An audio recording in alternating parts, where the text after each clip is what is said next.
자, 오늘은 신명기 19장부터 읽어갈 차례죠. 자, 신명기 19장은 이제 도피성에 관한 이야기입니다. 자, 그리고 이웃의 경계표를 옮기지 말라, 두세 증인의 입으로 하는 증언이 필요하다, 이런 이야기들이 이어집니다. 우리 같이 신명기 19장 1절부터 읽습니다. 내 하나님 여호와께서 이 여러 민족을 멸절하시고 내 하나님 여호와께서 그 땅을 내게 주심으로 내가 그것을 받고 그들의 성읍과 가옥에 거주할 때 내 하나님 여호와께서 내게 기업으로 주신 땅 가운데에서 새 성읍을 너를 위하여 구별하고 내 하나님 여호와께서 내게 기업으로 주시는 땅 전체를 새 구역으로 나누어 길을 닫고 모든 살인자를 그 성읍으로 도피하게 하라. 살인자가 그리로 도피하여 살만한 경우는 이러하니 곧 누구든지 본래 원한이 없이 부지 중에 그의 이웃을 죽인 일, 가령 사람이 그 이웃과 함께 벌목하러 삼림에 들어가서 손에 도끼를 들고 벌목하려고 찍을 때 도끼가 자루에서 빠져 그의 이웃을 맞춰 그를 죽게 함과 같은 것이라. 이런 사람은 그 성읍 중 하나로 도피하여 생명을 보존할 것이니라. 그 사람이 그에게 본래 원한이 없으니 죽이기에 합당하지 아니하나 두렵건대 그 피를 보복하는 자의 마음이 복수심에 불타서 살인자를 뒤쫓는데 그 가는 길이 멀면 그를 따라 잡아 죽일까 하노라. 그러므로 내가 네게 명령하기를 새 성읍을 너를 위하여 구별하라 하노라.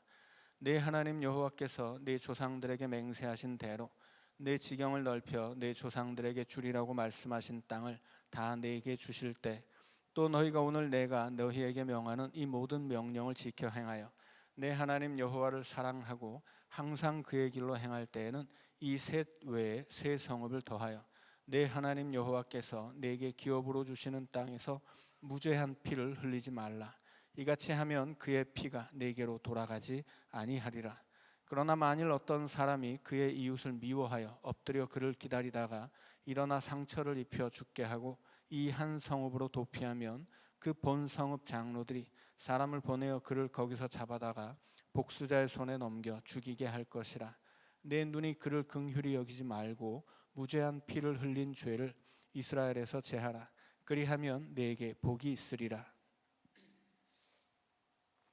자, 도피성을 세우는데 처음에는 새 성읍을 세우라고 하죠. 왜 처음에 새 성읍을 세우라고 하냐면 아직까지는 지금 이스라엘 백성들이 요단강을 건너지 않았죠.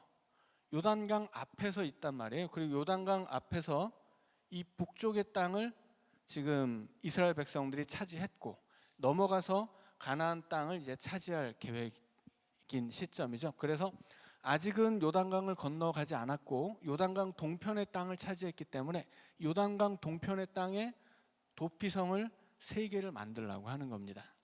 그리고 건너가면 3개를 더 만들려고 하시죠.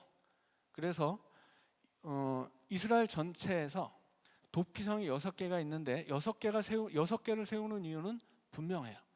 7절에서 6절에서 이제 부지불식간에 사람을 죽이게 된 사람은 이 도피성으로 피신해서 목숨을 보존할 수 있는데 가는 길이 멀면 복수자한테 따라잡힌다는 거예요. 그래서 복수자에게 따라잡히지 않도록 빨리 도피성으로 피해야 되기 때문에 이스라엘 전체 땅에서 동쪽에 3개, 서쪽에 3개를 만듭니다. 그래서 이 3개는 반드시 하루 안에 갈 수 있는 거리여야 돼요. 그리고 도피성으로 가는 길에 골짜기가 있으면 메워야 되고 산이 있으면 깎으라고 합니다. 길이 굽었으면 펴라고 해요. 왜냐하면 이 도피성으로 빨리 도망칠 수 있어야 되기 때문이죠. 네, 그래서 도피성이 세워지는 이유는 부지불식간에 사람을 죽인 자가 그 목숨을 잃지 않도록 하나님이 지켜주시기 위해서 도피성을 세우게 합니다. 자, 그러나 의도적으로 사람을 죽인 사람은 도피성으로 피했다 하더라도 잡아다 죽이라고 지금 명령하고 있죠. 자, 14절입니다. 내 하나님 여호와께서 내게 주어 차지하게 하시는 땅 곧 내 소유가 된 기업의 땅에서 조상이 정한 내 이웃의 경계표를 옮기지 말지니라. 자, 이웃의 경계표는 이스라엘 백성들이 이제 이 요단강 서편에 요단강을 건너가서 가나안 땅을 차지하고 그 전에 요단강 동편의 땅까지 차지했는데 지파별로 땅을 나누고 그 다음에 가문별로 땅을 나누고 가문 안에서는 집안별로 땅을 나누죠. 그래서 집안에서 또 자손들이 생기면 또 그 자손대로 계속 땅을 나눠 가는 거예요. 결국은 어떻게 되겠어요? 뭐 밭한떼기 뭐 이렇게 남겨지겠죠. 그럼에도 불구하고 이 땅은 약속의 땅이고, 이 약속의 땅에 산다는 것은, 이 약속의 땅을 내가 가지고 거기서 산다는 것은 내가 하나님의 약속의 백성이라는 뜻이기 때문에 이 땅을 소유하는 것이 대단히 중요한 일입니다. 그래서 뭐 외국으로 쫓겨갔다가도 반드시 이 땅으로 돌아와야 되는 것은 이 땅이 약속의 땅이고 여기 하나님이 계시고 여기서 하나님을 섬겨야 하기 때문이에요. 자, 그런데 어떤 사람이 땅을 더 많이 가지고 싶은 욕심에 경계표를 옮길 수도 있잖아요. 아니면 남의 땅을 빼앗거나 남의 땅을 구입해서 내 땅을 넓힌다거나 얼마든지 가능한 일이죠. 그런데 하나님은 그런 것을 허락하지 않는 거예요. 일단 내가 남의 땅을 빼앗는 것은 범죄 행위이기 때문에 하나님이 심판하실 것이고, 내가 남의 땅을 사더라도, 돈을 주고 사더라도 안식년이 되면 돌려줘야 돼요. 그리고 몰래 내 땅을 좀 넓히겠다고 경계표를 옮겨서 원래는 이만큼 내 땅이었는데 이만큼 더 자기 땅인 것처럼 남을 속이지 말라고 하는 거죠. 이렇게 속이는 이유가 뭐예요? 경계표를 옮겨서 남을 속인다거나 혹은 남의 땅을 빼앗는다거나 남의 땅을 사서 내 땅을 넓히려고 하는 이유는 뭐겠어요? 이 땅을 약속의 땅이라고 보지 않고 그냥 여기서 농사지어서 이득을 얻는, 그냥 내가 여기서 돈 버는 땅, 내 생계를 유지하는 땅, 내가 뭔가 이 땅에서 소득을 얻는 땅, 이렇게 바라보는 거죠. 그래서 하나님은 이 땅은 하나님의 것이고 너희들은 그냥 나그네 불과하다, 그렇게 이야기하십니다. 그래서 이 땅은 약속의 땅이기 때문에 이 땅을 통해서 내가 이득을 얻는다거나 이 땅을 내가 소유한다거나 뭐 이런 것들을 하나님이 금지하시는 거예요. 자, 그 중에 하나가 이제 경계표를 옮기는 것이죠. 자, 15절입니다. 사람의 모든 악에 관하여 또한 모든 죄에 관하여는 한 증인으로만 정할 것이 아니요 두 증인의 입으로나 또는 세 증인의 입으로 그 사건을 확정할 것이며, 만일 위증하는 자가 있어 어떤 사람이 악을 행하였다고 말하면 그 논쟁하는 쌍방이 같이 하나님 앞에 나아가 그 당시의 제사장과 재판장 앞에 설 것이요 재판장은 자세히 조사하여 그 증인이 거짓 증거하여 그 형제를 거짓으로 모함한 것이 판명되면 그가 그의 형제에게 행하려고 꾀한 그대로 그에게 행하여 너희 중에서 악을 제하라.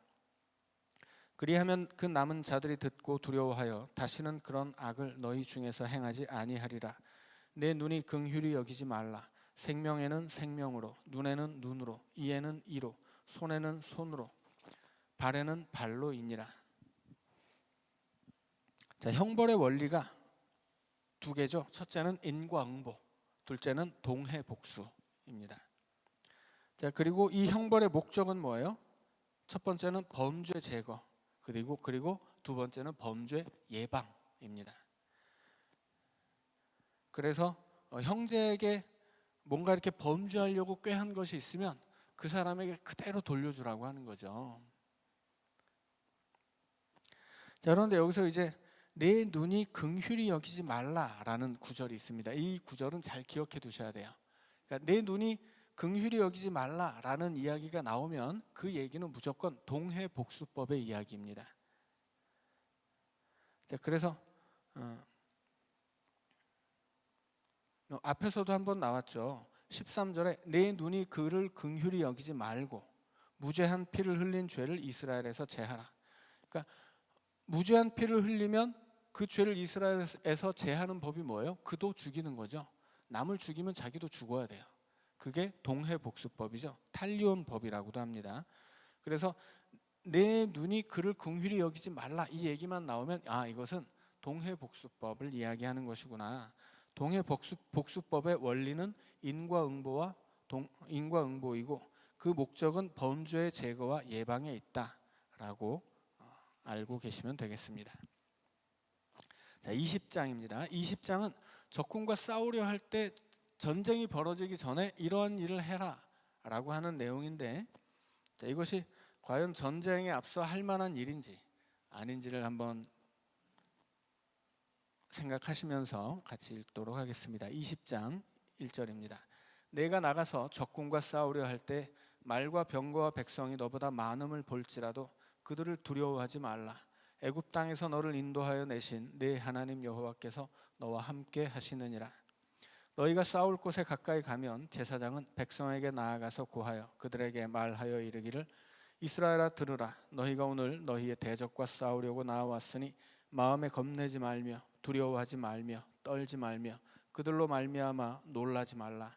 너희 하나님 여호와는 너희와 함께 행하시며 너희를 위하여 너희 적군과 싸우시고 구원하실 것이라 할 것이며. 자, 제일 처음에 전쟁이 벌어지기 전에 군대 앞에 누가 나섭니까? 왕이나 장군들이 아니에요. 제사장이 나옵니다. 제사장이 나와서 두려워하지 말라고 하죠. 제사장은 하나님이 세우신 하나님과 하나님 백성 사이의 중보자예요. 그래서 그들이 백성을 향해 이야기하는 것은 하나님이 제사장을 통해 말씀하시는 것이고, 전쟁에 앞서 하나님은 두려워하지 말라고 제사장을 통해 말씀하신다는 것입니다. 그런데 이게 일반적인 전쟁의 방식은 아닌 게 분명하죠. 자, 5절입니다. 책임자들은 백성에게 말하여 이르기를 새 집을 건축하고 낙성식을 행하지 못한 자가 있느냐? 그는 집으로 돌아갈지니 전사하면 타인이 낙성식을 행할까 하노라. 포도원을 만들고 그 과실을 먹지 못한 자가 있느냐? 그는 집으로 돌아갈지니 전사하면 타인이 그 과실을 먹을까 하노라. 여자와 약혼하고 그와 결혼하지 못한 자가 있느냐? 그는 집으로 돌아갈지니 전사하면 타인이 그를 데려갈까 하노라 하고, 책임자들은 또 백성에게 말하여 이르기를 두려워서 마음이 허약한 자가 있느냐? 그는 집으로 돌아갈지니 그의 형제들의 마음도 그의 마음과 같이 낙심될까 하노라 하고, 백성에게 이르기를 마친 후에 군대의 지휘관들을 세워 무리를 거느리게 할지니라. 자, 처음에 제사장이 나오고 5절에는 책임자들이 나옵니다. 책임자들은 누구냐면 장로들을 이야기하는 거예요. 아직 군대의 장군들은 나오지 않습니다. 군대의 지휘관들은 9절에서 나오죠.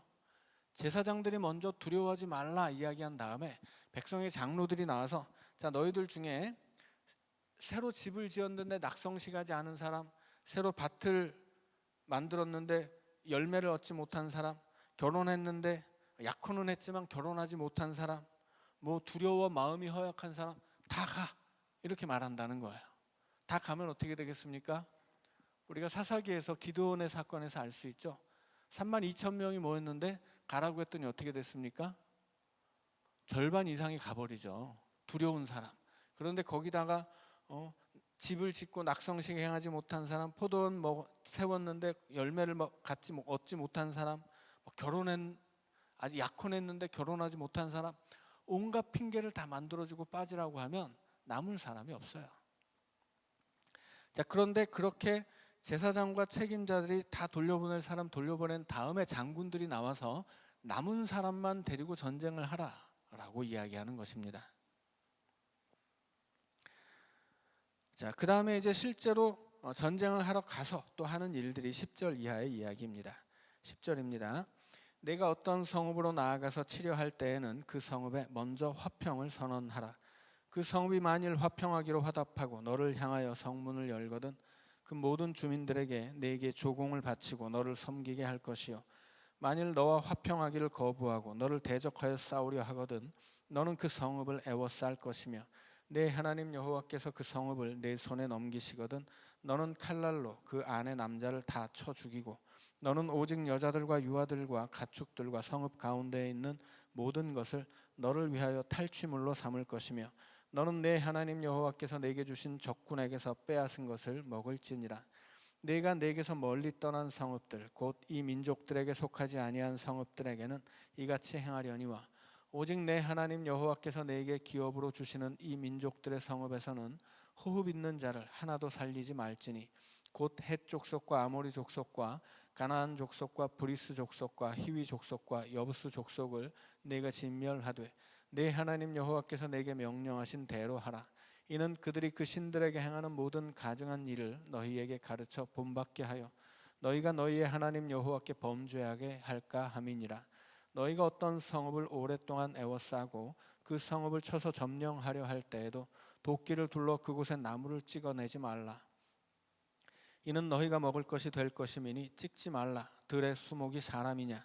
너희가 어찌 그것을 애워싸겠느냐? 다만 과목이 아닌 수목은 찍어내어 너희와 싸우는 그 성읍을 치는 기구를 만들어 그 성읍을 함락시킬 때까지 쓸지니라. 자, 이제 전쟁할 때 이스라엘 백성들이 전쟁 전에 해야 되는 일, 또 전투를 치르기 전에 해야 되는 일이 나오는데, 이게 실제적인 전쟁 혹은 실제적인 전투와는 좀 거리가 있죠. 그러니까 이것은 전쟁 신학이지 전쟁 지침은 아니다라고 하는 것을 알아야 합니다.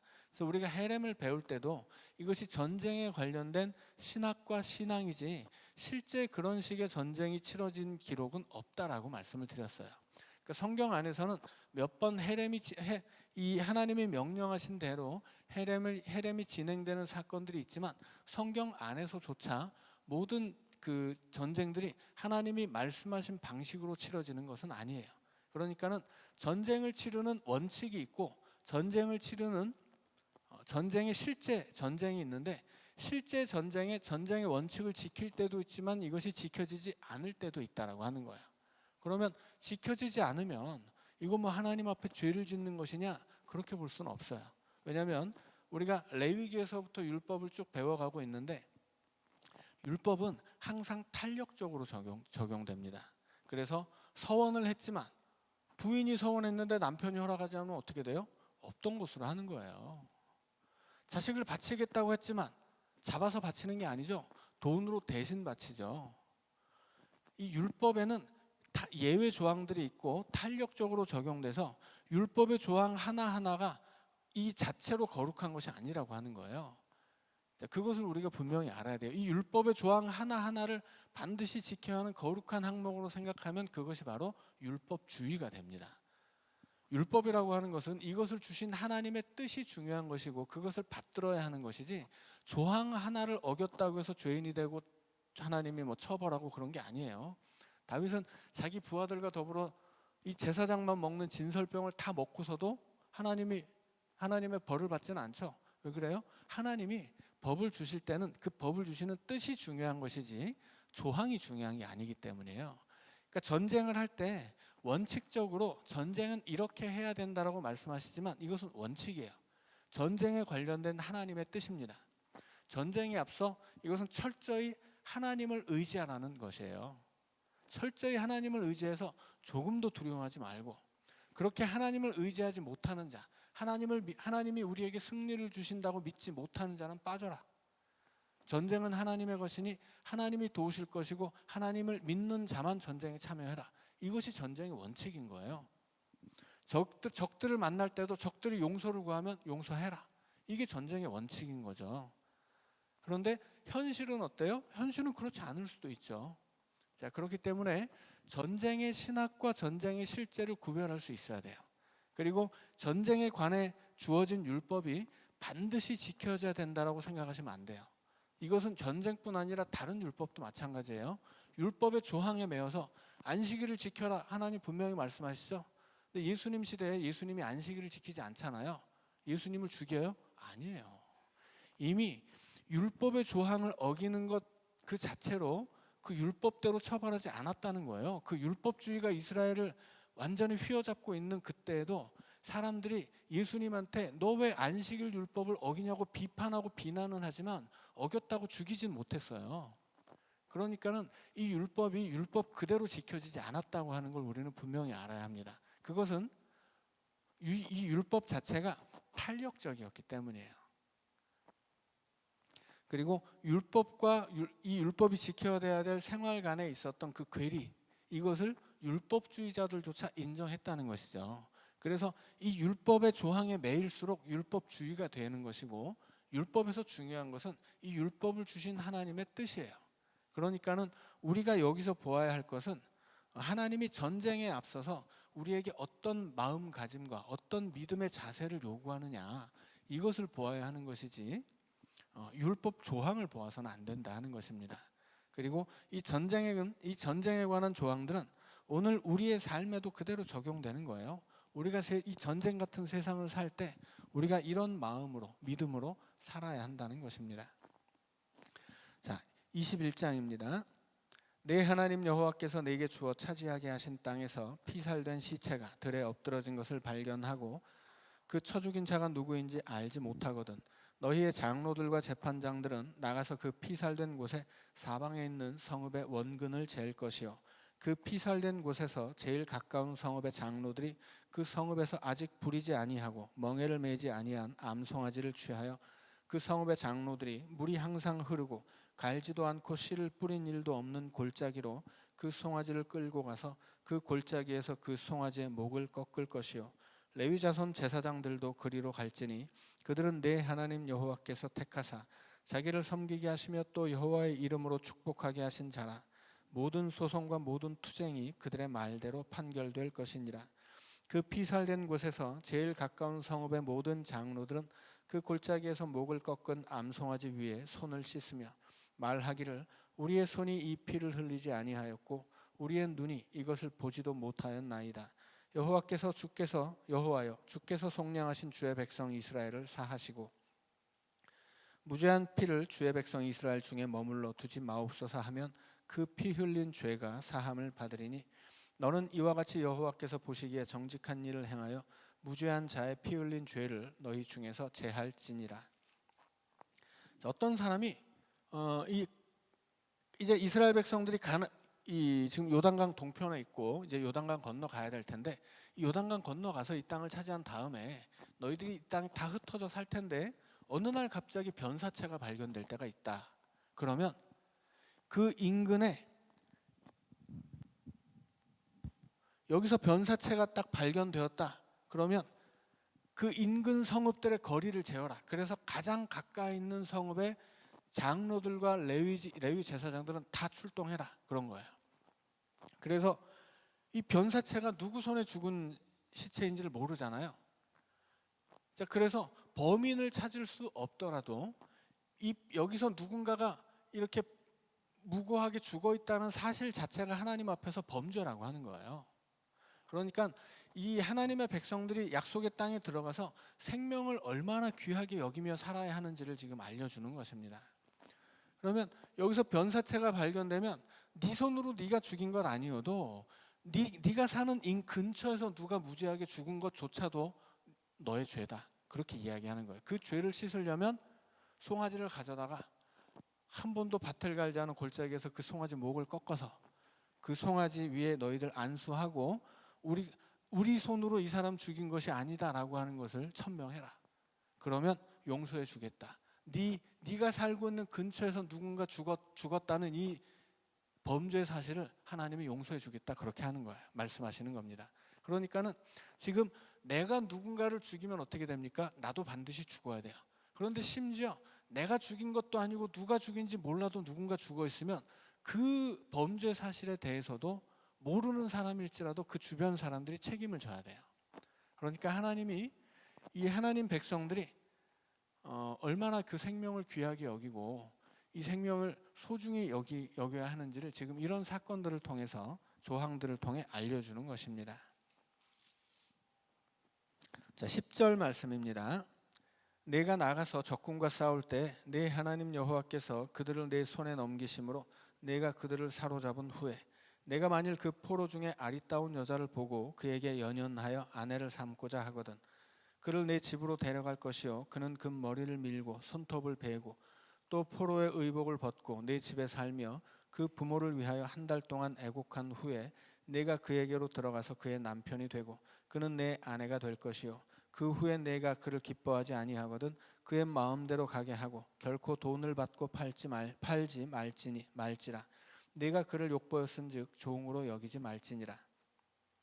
자, 이 시대의 전쟁에서 승리하잖아요. 그러면 패배한 쪽의 모든 소유는 그 사람조차도 승리한 쪽의 소유가 됩니다.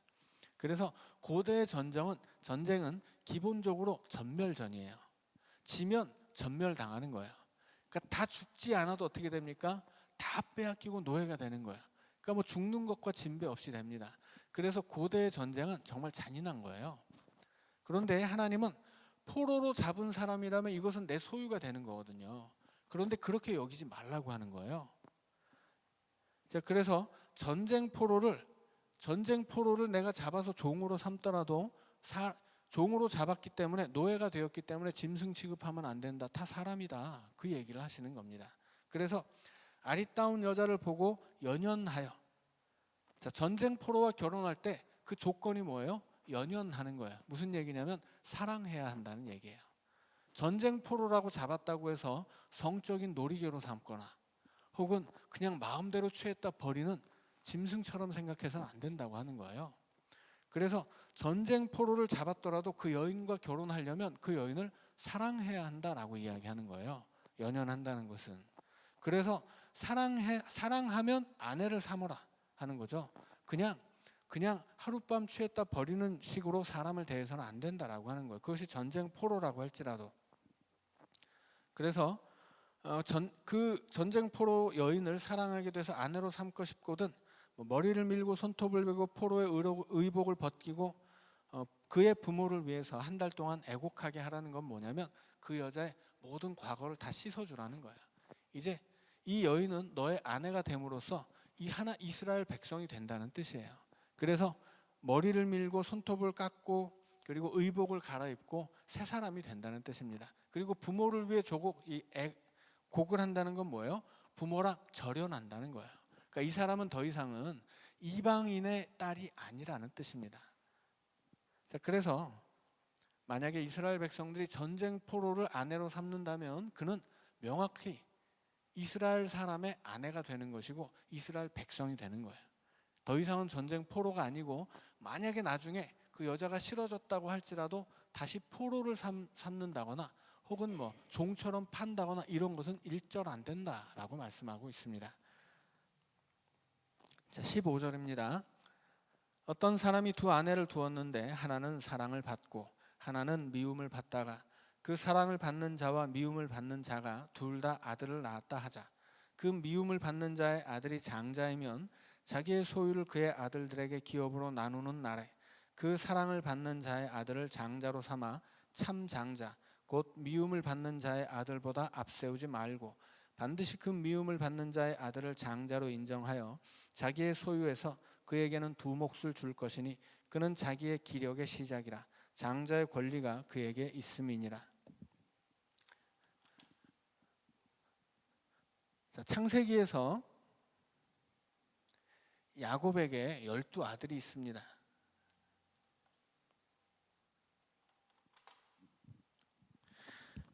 자, 야곱이라는 사람에게 두 명의 부인이 있죠. 하나는 레아, 하나는 라헬이에요.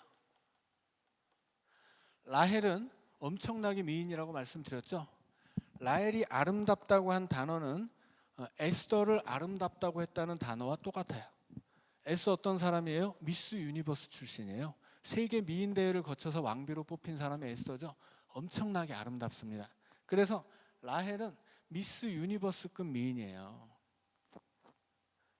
그래서 야곱이 눈이 뒤집히죠. 그래서 라헬을 보고 반해가지고 7년을 하루처럼 일해서 라헬을 얻기로 했는데 첫날 밤에 어떻게 됐습니까? 레아가 불쑥 튀어나온 거예요. 그래서 막 삼촌한테 화를 냈더니 삼촌이 야 어떻게 첫째를 제치고 둘째가 먼저 시집가냐, 라헬도 줄 테니까 7년 더 일해. 그랬더니 야곱이 라헬을 너무 사랑해서 7년을 또 유수처럼 며칠처럼 여기고 그렇게 일을 해서 라헬까지 얻습니다.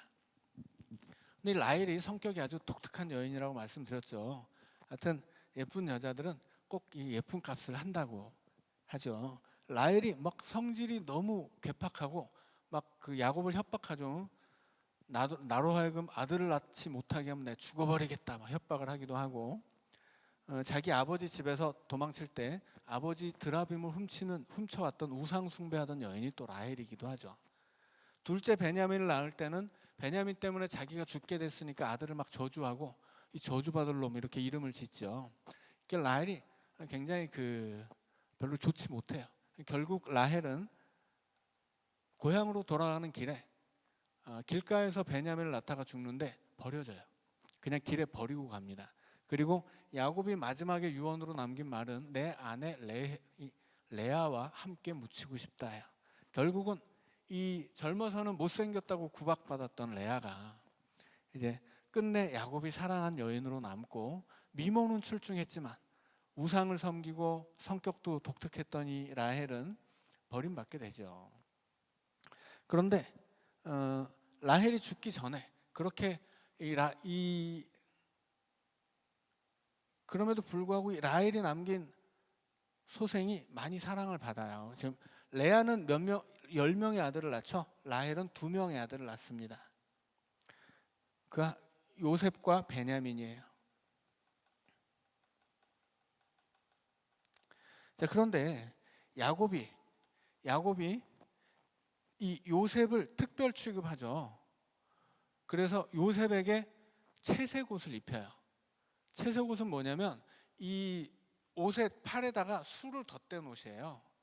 이 채색 옷에 대한 다양한 해석이 있는데 아무튼 이 채색 옷이 2가지 의미가 있어요. 첫째는 예언자들이 내가 예언자라고 하는 걸 표시하기 위해서 옷에 수술을 덧댑니다. 그리고 그 예언을 해요. 이게 하나님 말씀이다. 진짜인지 가짜인지는 몰라도 옷에 술을 덧대고 예언을 하는 사람은 일단 그 예언이 성취되기 전까지는 진짜인지 가짜인지를 모르니까 그 이상한 소리를 해도 죽이지 않는다고 이야기를 했었죠.